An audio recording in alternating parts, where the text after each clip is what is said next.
tardes. Pues muchas gracias por acompañarnos, muchas gracias al Estanquillo que decidió volver a hacer un ciclo sobre las charlas del Estanquillo, donde hablamos de Carlos Monsiváis y de lo que ha hecho a lo largo de su vida y de su obra, que es inmensa. Hoy tenemos al doctor David Maciel, que acaba de publicar este libro, Reflexiones acerca del cine mexicano.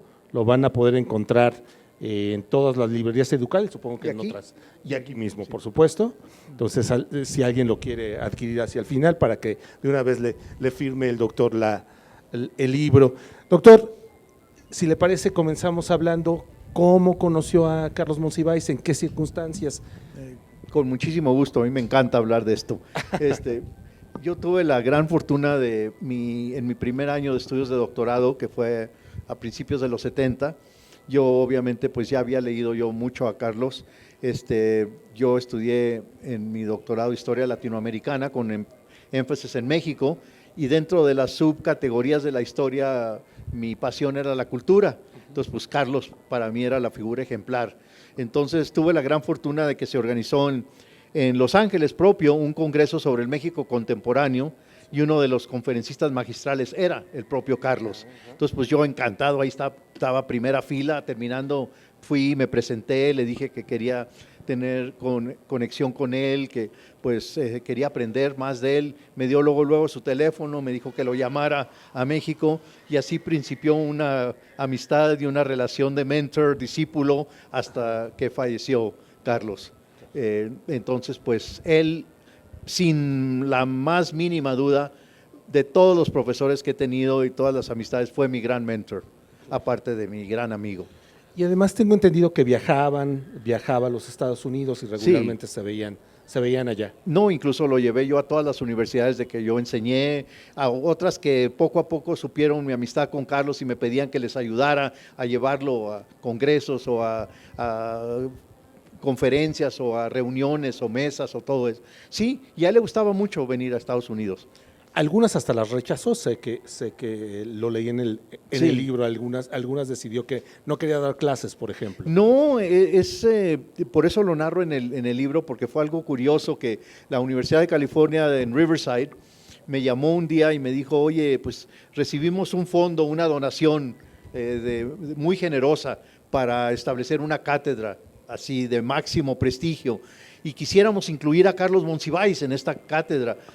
¿Por qué no nos ayudas? Y lo tratas de convencer que venga a enseñar un trimestre, que era nomás 10 semanas, y con un salario formidable, pero formidable en ese entonces, como $35,000, algo por el estilo. Entonces pues llamé a Carlos, le planteé la oferta, y tajantemente me dijo, suena perfecto, pero no me puedo yo estar quieto por 10 semanas en ningún lugar. Yo encantado de dar una conferencia o dos, pero 10 semanas no puedo estar en un lugar dictando una clase, y no lo aceptó.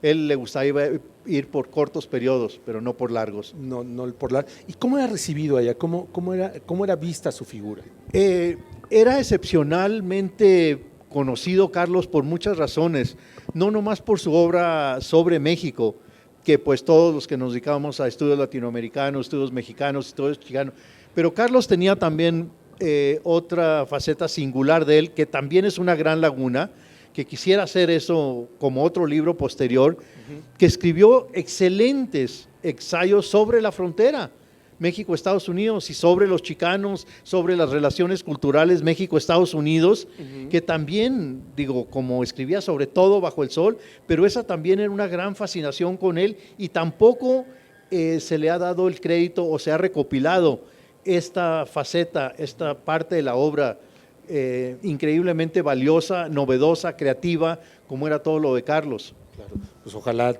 sí tenga Entonces, oportunidad por eso de también, hacerlo. porque ningún intelectual mexicano publicaba tanto y con tanta sensibilidad, particularmente sobre nosotros, los chicanos, los mexicanos del otro lado, que Carlos. ¿Qué le atraía de los chicanos? Nuestra cultura, nuestra resistencia, nuestra lucha por la preservación de la mexicanidad. Él sostenía que el nacionalismo más agudo mexicano se veía en la frontera y al otro lado de la frontera, porque nosotros peleábamos del diario para preservarla. y le gustaba la música, le gustaba la pintura, todo lo que se hacía. Y como era un genio, todo lo sabía, no había nada que no sabía de nuestra obra, de nuestra pintura, de nuestra cinematografía. Incluso hicimos un libro muy pionero que lo titulamos La otra cara de México, el pueblo chicano, en el 77, que nos lo publicó Ediciones El Caballito. ¿Te acuerdas cuando Ediciones El Caballito publicaba mucho y luego desapareció? Ajá.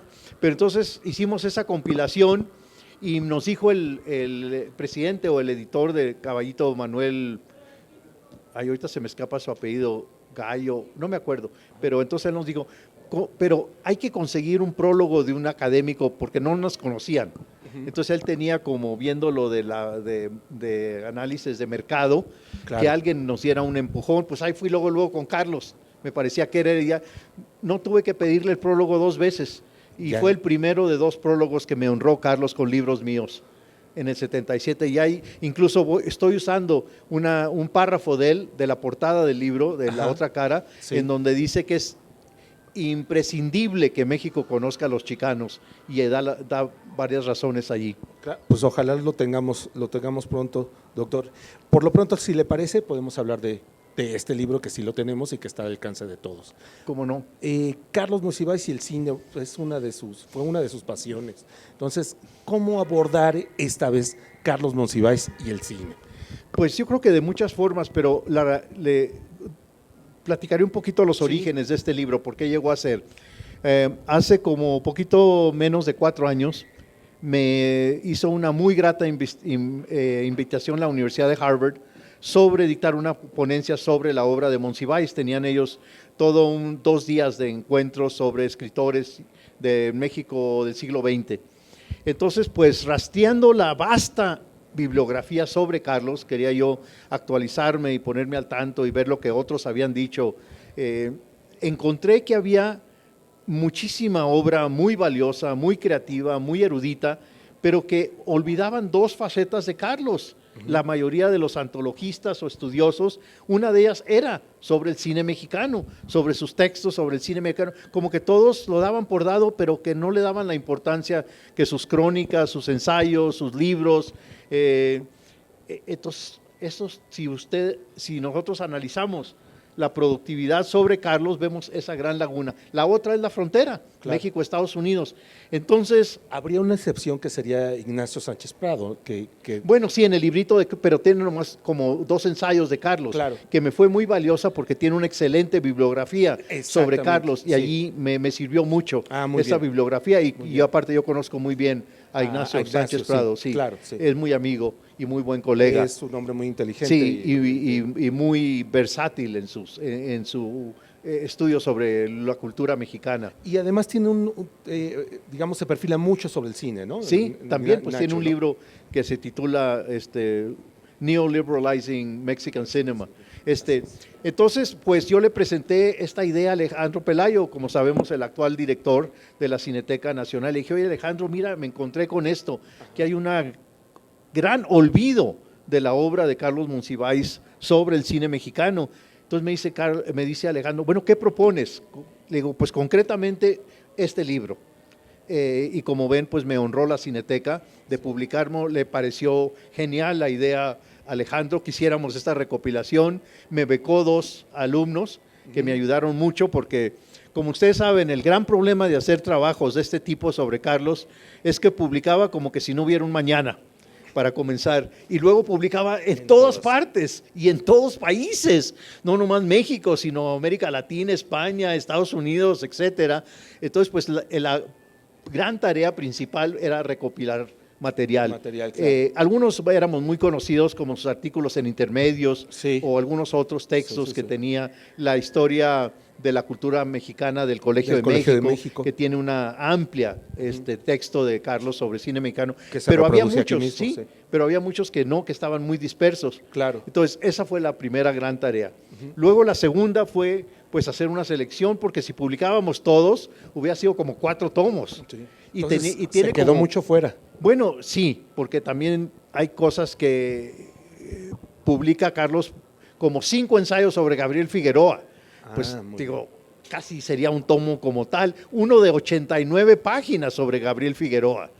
Entonces, pues teníamos que escoger Sí, por supuesto. lo más representativo que nos parecía. Ujú. Entonces, bueno, al hacer la recopilación, al reevaluar los ensayos, este fue el resultado, con una modesta introducción mía. Claro. ¿Por qué eligió justamente estos dentro de toda la vasta producción que hubiera podido elegir? Pues por dos razones. ¿Cuáles eran los que más citaba Carlos? O sea, como que pensando cuáles eran los preferidos de Carlos. Ajá. Y segundo, cuáles nos parecieron las aportaciones más importantes de él sobre el cine mexicano.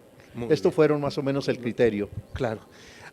Al principio, en la introducción, usted habla, hay algo que me interesa muchísimo, de cómo construía estos textos, de cómo procedía para trabajarlos, que no eran mucho más que una reseña cinematográfica, iban mucho más lejos que una mera reseña de cine, y era más bien, digamos, un ensayo sobre el nacionalismo, sobre la cultura nacional. Entonces me gustaría que habláramos de eso. Me gustaría mucho hablar sobre este aspecto. Yo considero a Carlos como el gran historiador cultural del cine mexicano.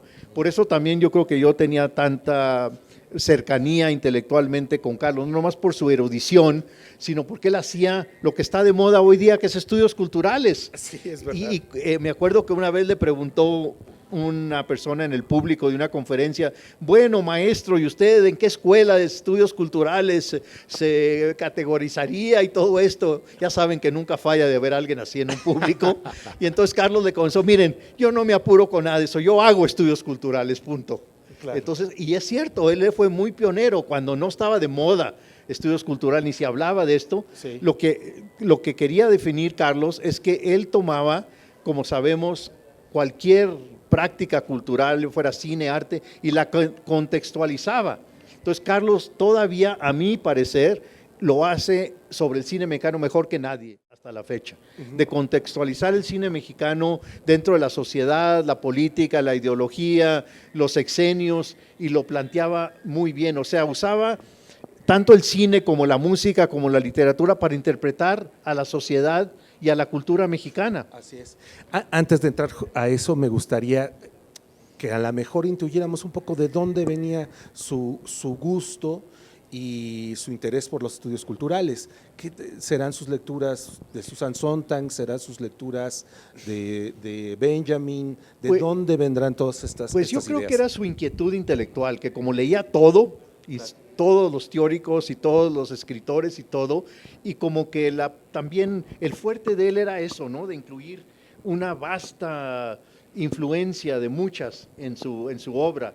Y bueno, ¿quién, aparte de él, hacía toda una reflexión de un sexenio, incluyendo literatura, arte, política, sociedad, cultura popular? Claro. ¿Y quién podía manejar tantas gamas, no? Sí, solo él, Sí. que conocía prácticamente todo. Ahora, ¿tendrá también una pequeña influencia de este trabajo que hacía Novo sobre los sexenios? Es decir, Pues de Novo hablar. era una figura muy especial para Monsiváis, ¿no? Como sabemos. Sí. Entonces yo creo que sí, porque se acuerda esos tomos de Del Novo sexenio que eran en sexenios. tal, Sí, ¿no? yo creo que Carlos seguía mucho por esa línea. Por esa línea. Muy bien. Ahora sí, sobre los ensayos que vemos aquí. Me llama mucho la atención que le importe, digamos, la construcción de figuras nacionales, de cómo se crea el peladito, la burguesía, la clase media, por ejemplo, del melodrama como algo particularmente de la clase media. De eso me gustaría que habláramos. Lo que yo veía, que Carlos no nomás hacía, como decíamos, una reseña de una película o de un ciclo, ya sea de la Revolución o el melodrama, sino que lo veía así como en su totalidad del cine mexicano. Porque, por ejemplo, tiene bellísimos ensayos, lo que él le llamaba las presencias, no los íconos. Y pues, ¿quién mejor que Tintán? Su libro de Pedro Infante es único, ¿no? Sí. Entonces, lástima que siempre hablaba de Tintán, ¿no? Que era como también una figura muy especial para Carlos, y si hubiera pasado más tiempo con nosotros, estoy seguro que hubiera hecho un libro sobre Tintán, porque era otra figura que le encantaba a Monsiváis. Pero mire, los ensayos que tiene, que son unas reflexiones que todavía cualquier estudioso del cine mexicano tiene que comenzar con ellas, sobre La Doña, sobre Gabriel Figueroa, sobre el Indio Fernández, sobre Pedro Armendáriz, Cantinflas, todos ellos que en esa serie que publicó en Intermedios, Sí. son fabulosas, ¿no? ¿Qué veía en estas figuras? ¿Qué le interesaba específicamente? Empecemos por uno. Los arquetipos y su proyección de aspectos de la cultura nacional. Como los rostros, ¿no? Que todos hablamos de los rostros. También tiene ensayos muy padres de Dolores del Río, de La Doña, y también definía mucho más analíticamente, que se habla en general de los rostros y que sentaron la belleza del cine mexicano y de México en ese momento. Pero entonces Carlos iba más para allá y decía, ¿por qué decíamos eso, no? Sí, porque lo que hacía era un poco configurarla, es decir, no solo era el asunto de que María Félix o Dolores del Río fueran bellas por sí mismas, sino que de pronto se convertían en la belleza mexicana, en nuestra idea de lo que era una belleza mexicana. Eso es también lo excepcional de Carlos, que nos interpretaba, no nomás nos narraba, ¿no? Nos daba una explicación de un mito, una explicación de un tema, una explicación de una figura. Como decía el Peladito, el Pachuco, que tiene cosas sensacionales sobre el Pachuco, y los orígenes y todo esto. Supongo que Tintán le interesaba precisamente por esta cultura chicana. Sí, porque él decía que era muy auténtico, Tintán, y muy original, que él trajo la cultura fronteriza aquí con dignidad, que era la diferencia de otros que la usaban para ridiculizarnos o a costa de nosotros, esa comedia. Y Carlos, y nunca encontráramos un ensayo burlándose de nosotros, ¿no? Igual Claro, como ¿no? Tintán. Sí, Tintán nunca, ni en sus películas, ni en sus comedias y sus skits, ni nada de eso, usaba su comedia a costa de nosotros. Claro. Me gustaría que trabajáramos una de esas figuras, por ejemplo, el ensayo de María Félix, que Sí. viene aquí en este libro. ¿Qué veía Carlos en María Félix? ¿Qué le importaba de María Félix? Pues yo creo que también lo diferente de Carlos con otras figuras críticos, estudiosos, analistas, el que las conocía, era amiguísimo, como sabemos, de La Doña. Muchas veces me dijo, oye, pues vamos a tomar un café con María Félix o vamos a ir a su casa a visitarla. ¿Y fueron? Sí, una vez logré ir Cuénteme. con él. No, pues fue sensacional, digo, porque pues yo, digo, María Félix siempre la veía así como una figura legendaria y todo, pero nunca creí que iba a tener la oportunidad de conocerla. Y gracias a Carlos, que como sabes, Carlos era muy amigo de ella, Sí. también como, digo, es que era de todos, ¿no? Como le interesaba todo, desde la alta cultura hasta Gloria Trevi, hasta todos esos, y a todos los conocía y con todos Claro. hablaba y todos los tomaba en cuenta y genuinamente sabían que los respetaba mucho, Carlos. Sí, que los respetaba y que no se sentían estudiados también. Sí, pero no estudiados como un científico hacia un objeto, ¿no? Estudiados como una figura y una persona humana. El primer texto creo que es el que se saca del libro del Colegio de México, Sí, es absolutamente genial, porque en realidad es una especie como de genealogía del nacionalismo mexicano a través del cine, Sí. no al revés, no el cine como otra, digamos, de las expresiones del nacionalismo, sino realmente la construcción de figuras míticas y la a cultura través nacional a través del cine, ¿no? del cine. Sí. ¿Qué nos podría decir sobre Pues eso, que doctor? también él, cuando empecé mi amistad y mi sí, discípulo con el maestro, él me decía, para conocer México y la cultura nacional tienes que conocer al cine mexicano. Y hasta me llevaba las orejitas, me sentaba a ver una película con él, a repetirla, y luego me decía, mira, Doña Perfecta dice esto y tienes que tomarla en cuenta y todo esto. Entonces, eso es lo que hace en ese texto precisamente del Colegio de México. Lástima que no nos dio tiempo, porque incluso en su autobiografía, que lo publica a los 28 años, él anuncia que, o la portada anuncia que él va a escribir un libro sobre la historia del cine mexicano, que nunca lo llevó a cabo, o sea, nunca lo terminó, como Carlos era tan inquieto y se iba por tantos lugares. Ajá. Pero aún en la portada, a eso me pareció muy interesante cuando repasaba todo este material sobre Monsiváis, que la portada de su biografía anuncia libro que Carlos publicará posteriormente, es la historia del cine mexicano. O sea, en algún momento tuvo Sí, esa la inquietud de hacer, y yo creo hacer. que ese ensayo fue lo más cerca que llegó a hacer eso. Sí, ¿Pudo conocer su videoteca? Sí, claro, no, pues yo aquí, Beatriz, será testigo de cuántas veces pasé y cuántos días, tardes, mañanas, noches en San Simón. Ahora tenemos el privilegio de que podemos conocerla en la Cineteca, de que podemos ir a la Cineteca Sí. y ahí está, buena parte o completa, Beatriz, completa. Está completa la biblioteca de Carlos y ahí podemos ver.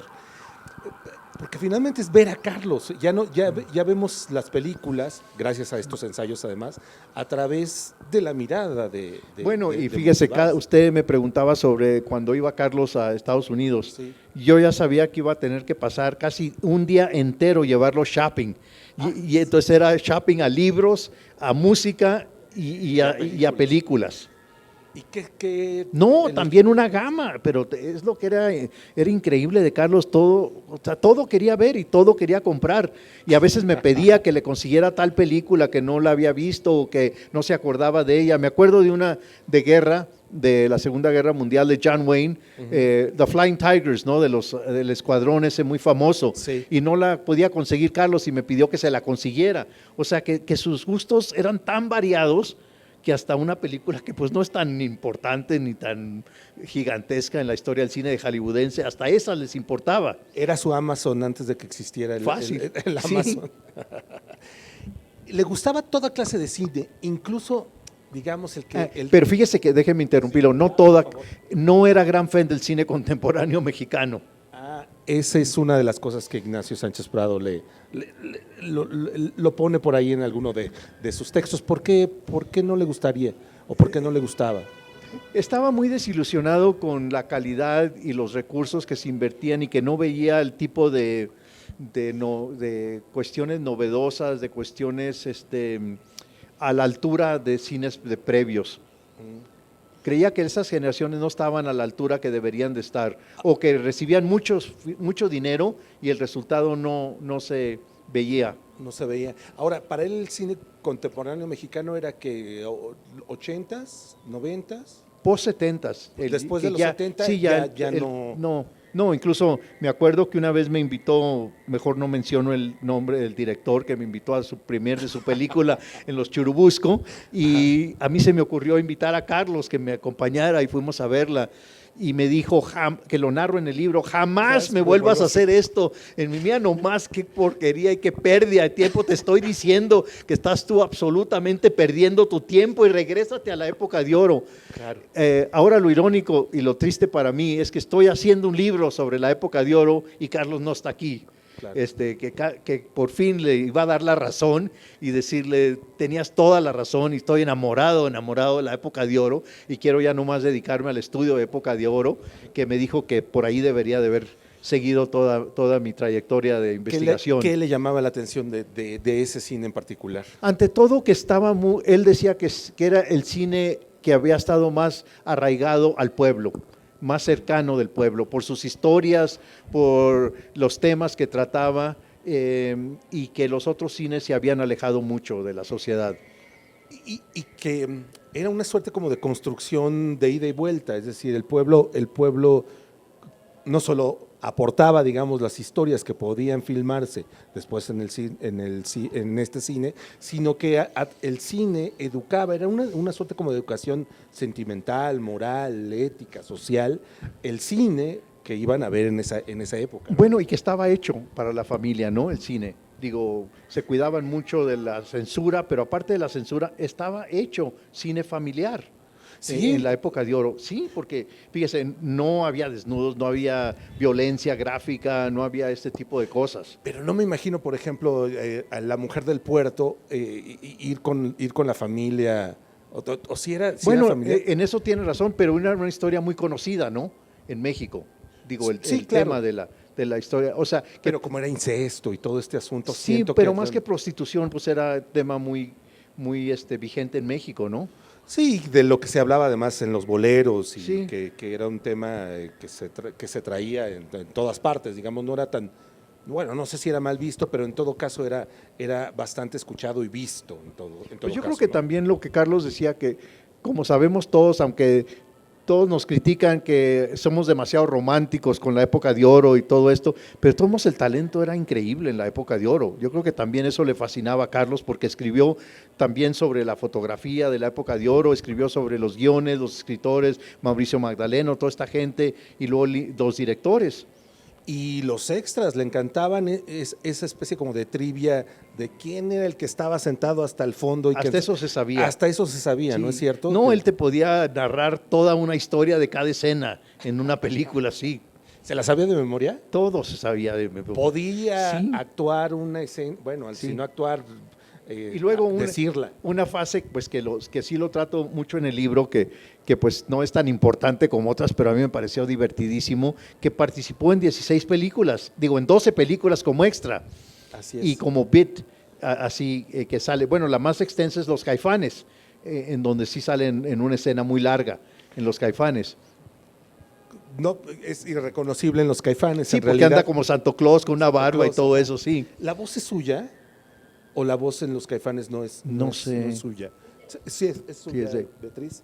Ah, Sí. es que como siempre de pronto a veces se los doblaban o no hablaban nunca, porque por ejemplo en la película de En este pueblo no hay ladrones, es solo su presencia, Sí. si mal no recuerdo, ¿no? No tiene diálogo. Ahora, la anécdota de él y como extra, Sí. que la narro y que me pareció, que siempre me acuerdo muchísimo de ella, fue un encuentro que tuvimos Carlos y yo con Rosa Gloria Chagoyán, que se las voy a contar porque a mí me parece muy divertida.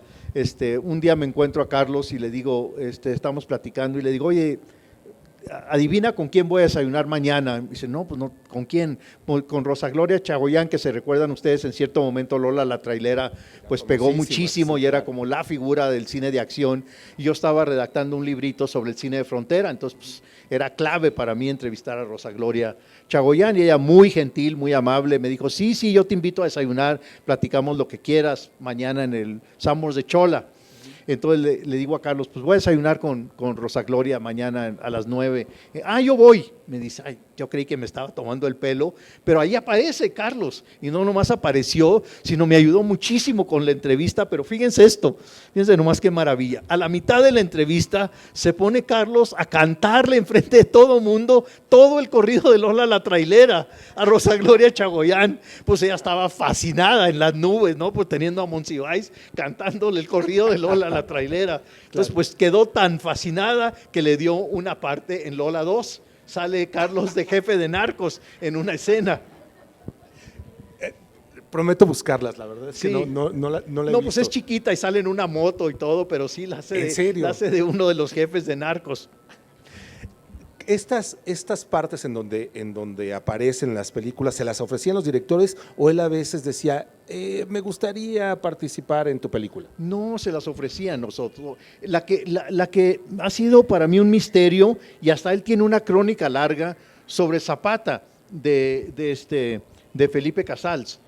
Él dice que sale y yo no he encontrado la escena. O sea, yo lo menciono porque él lo narra, que trabajó en el set y describe el set de Zapata y todo, pero yo lo he visto como 4 veces buscando a Monsiváis y no lo he encontrado. ¿Tú sabes, Beatriz?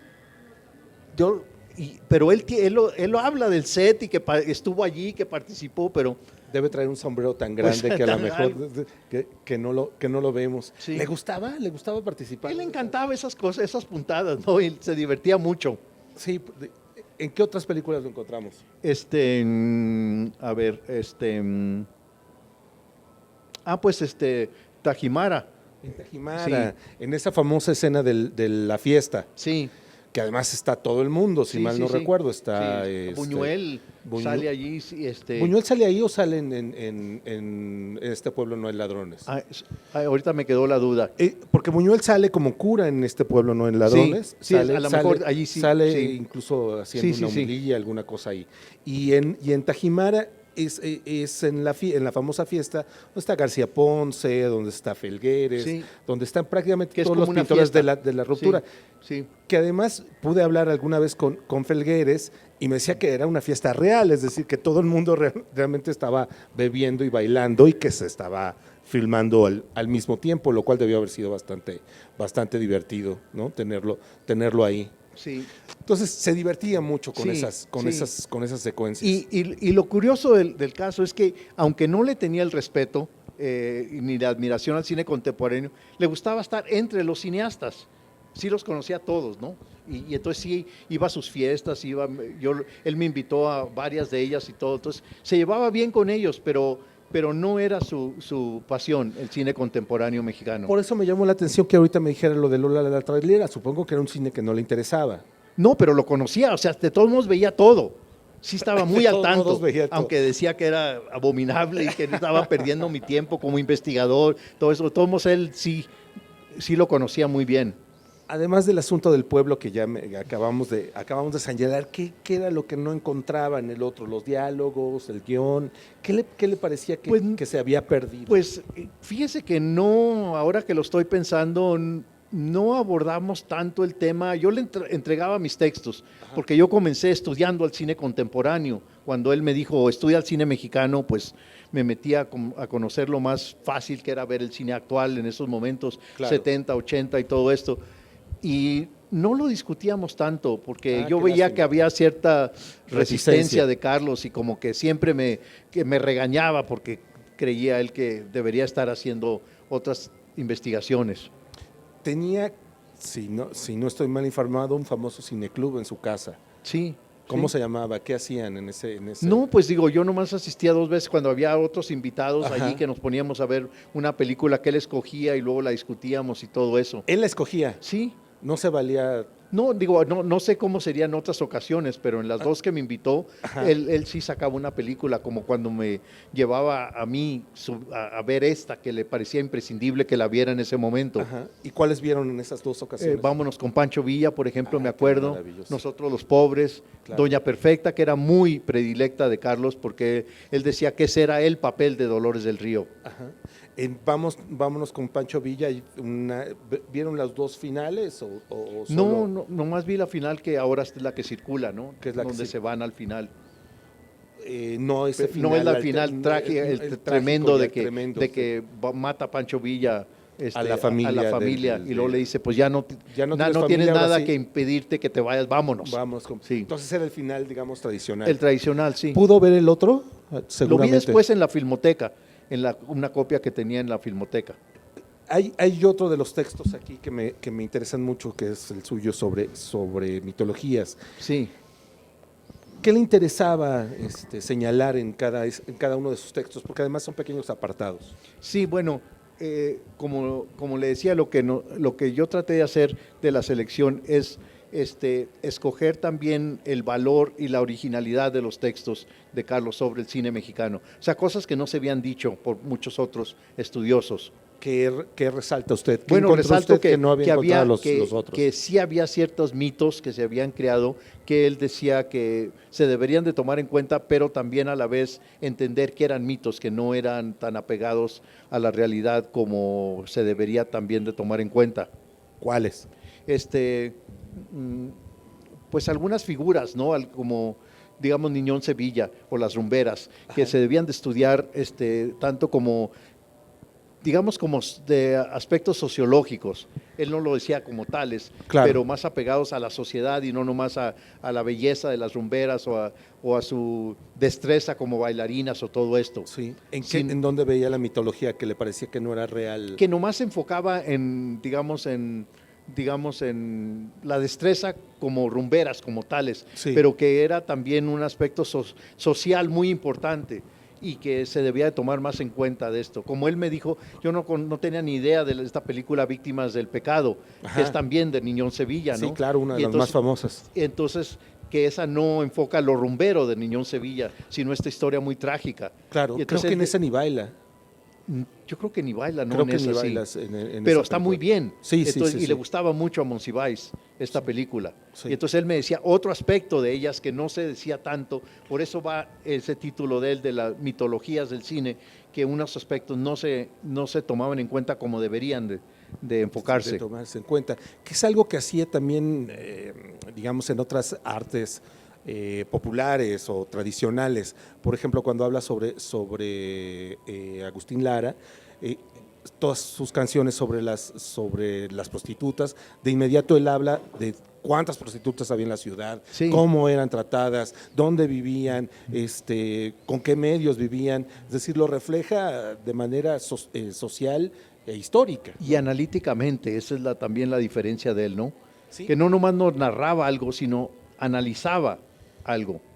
Por eso decía que a veces ya vemos esas películas clásicas, a través de los ojos de Sí. Carlos, ¿no? Ya, Sí. ya no las vemos con inocencia. Sería bueno, entonces, sería interesante que siguiéramos su libro y las películas. Sí, una recomendación que después de leer los ensayos aquí y ver las películas, yo creo que todos veríamos diferente las películas. Las películas, Sí, claro. Sí, por sí. los insights, ¿no?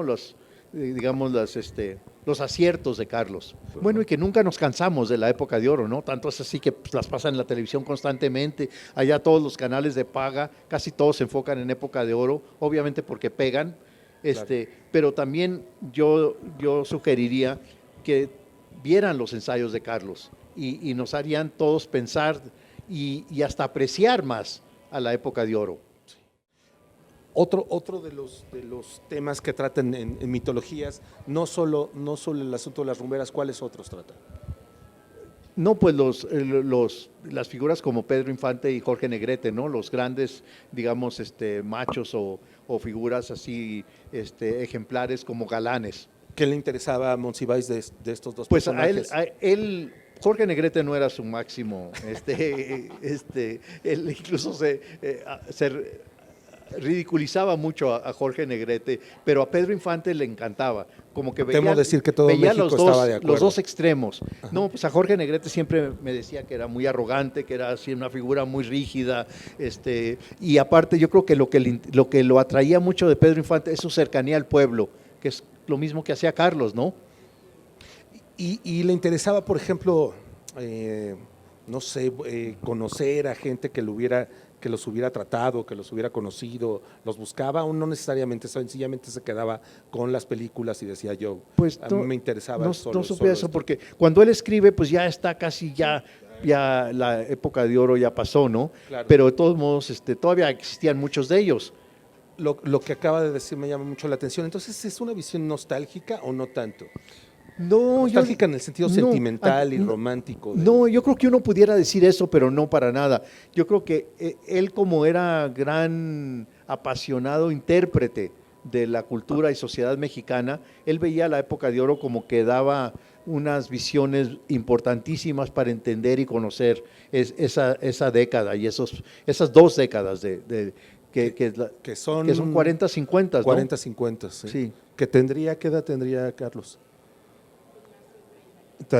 Realmente era un niño, tuvo que verlas o de adolescente, Sí. o por supuesto después, todo el tiempo. Sí, porque él, como todos nosotros en ese sentido, empieza a escribir, pero ya había pasado, pero también como historiador, ¿no? En ese sentido. Por eso yo siempre lo considero como un gran historiador cultural de México, porque sí se basaba mucho en la historia. Claro.